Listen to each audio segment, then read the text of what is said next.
Gen Z is suffering from money dysmorphia. They may not be as poor as they think they are. Money dysmorphia? Oh my god! Correct me if I'm wrong, but isn't it actually a good thing to believe that you have less money than you actually do, because then you won't be inclined to spend it as much, which means you're saving money? So isn't that a good thing? Why are you saying that like it's a bad thing? How can you say that Gen Z is convincing themselves that they have less money than they actually do, when every single person on this goddamn planet right now is collectively suffering from the egregious rise of price in groceries? I feel like I'm gonna be sick. I just, looked through my Walmart history, and I found this, Walmart order from 2 years ago for the whole month worth of groceries. 45 items, cost $126. A whole month of groceries just for me, basically. But I did notice this reorder all button, and I wanted to see how much it would cost now. Now? This order of 45 items for 1 month would have cost $414.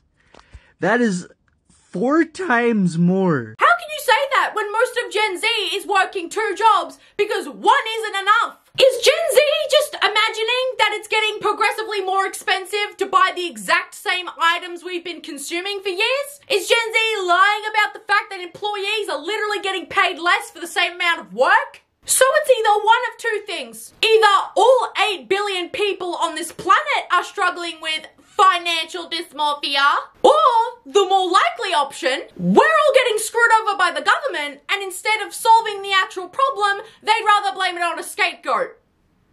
Being Gen Z. Gen Z are made running vests the hot new accessory for anything but running. Right.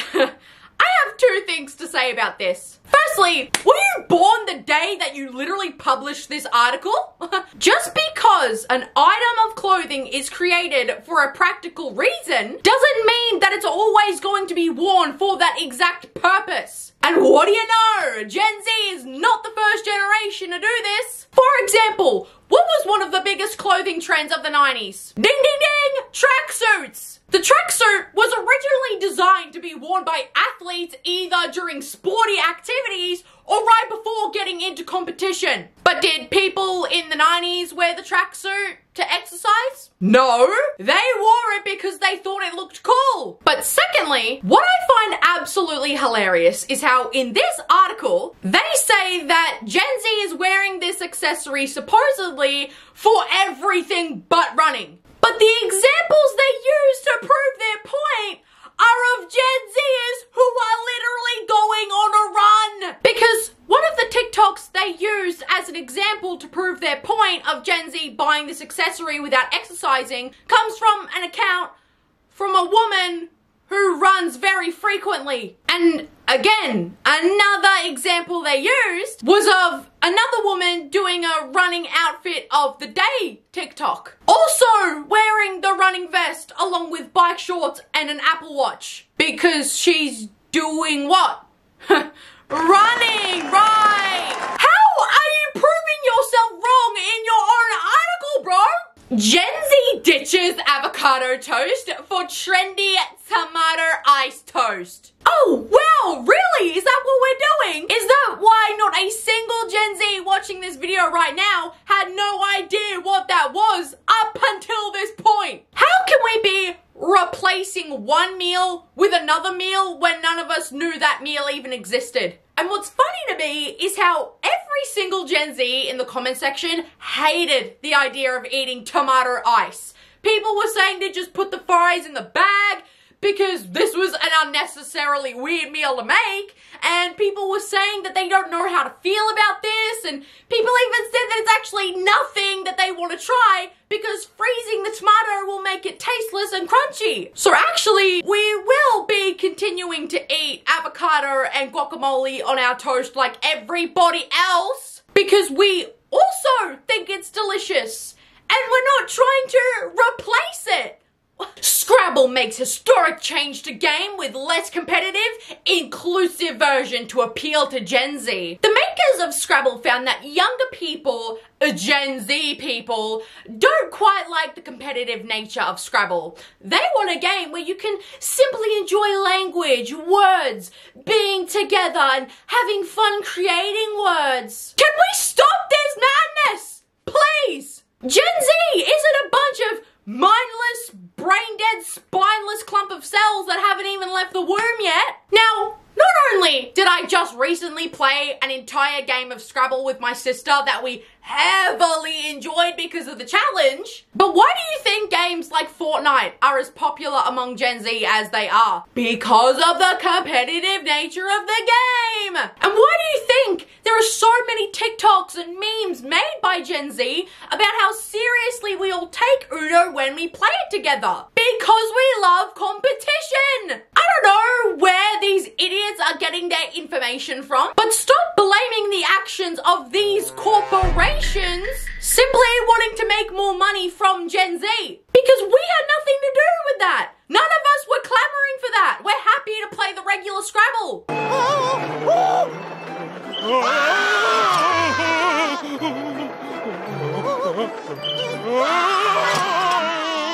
Gen Z wages war on socks, declaring wearing a millennial sock an act of bravery. Where are you finding these supposed Gen Zs? Because according to literally any other Gen Z that I've ever interacted with, not a single one of them have ever made one comment on the socks that I was wearing. And if you genuinely care about the footwear of another person, you're the one that needs to get a life. Desperately. Zoomers and millennials have been locked in a bitter battle online regarding socks, with the younger generation claiming you can tell a person's age by merely looking at their footwear choices. According to Gen Z trendsetters, crew socks or those hitting in the mid-calf range are the preferred height.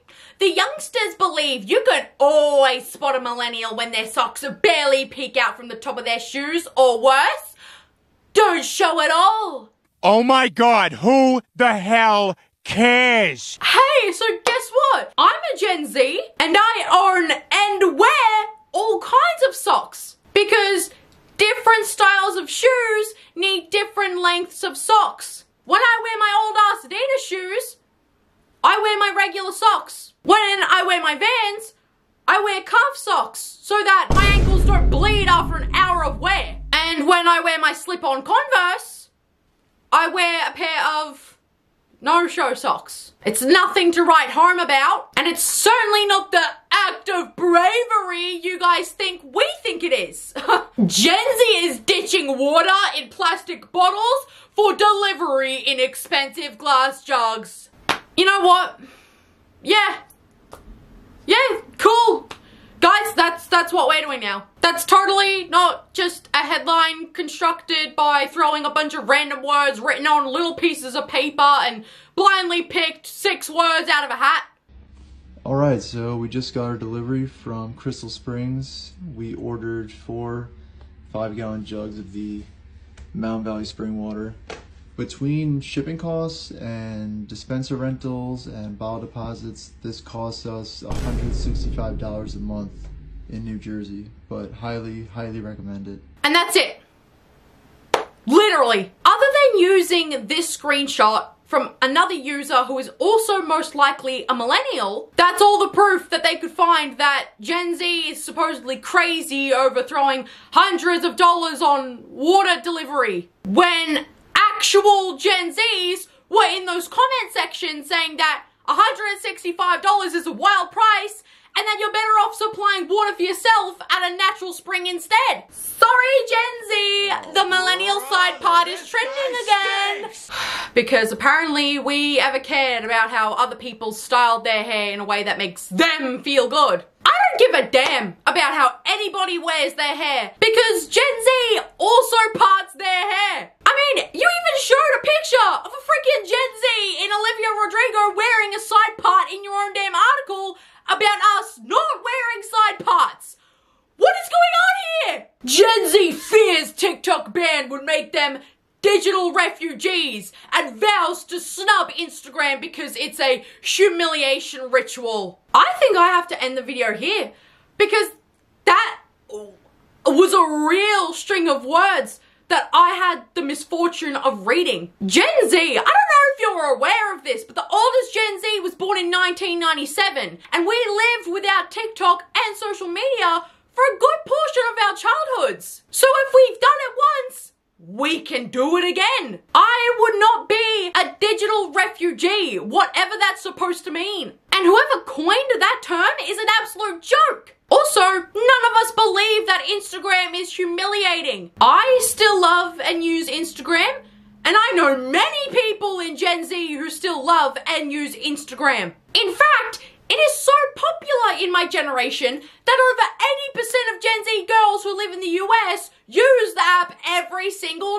day. So with that in mind, at this point, I'm just starting to believe that a majority of older generations rarely, if ever, interact with a Gen Z person in real life. Because contrary to the image that you've created of us in your head, we're actually just normal people. Can Gen Z suck sometimes? Absolutely. But we're not these out of space aliens that you guys make us out to be. Anyways, guys, thank you so much for watching this video. Mwah. I love you all so much, and I'll see you guys in the next video. Bye, guys.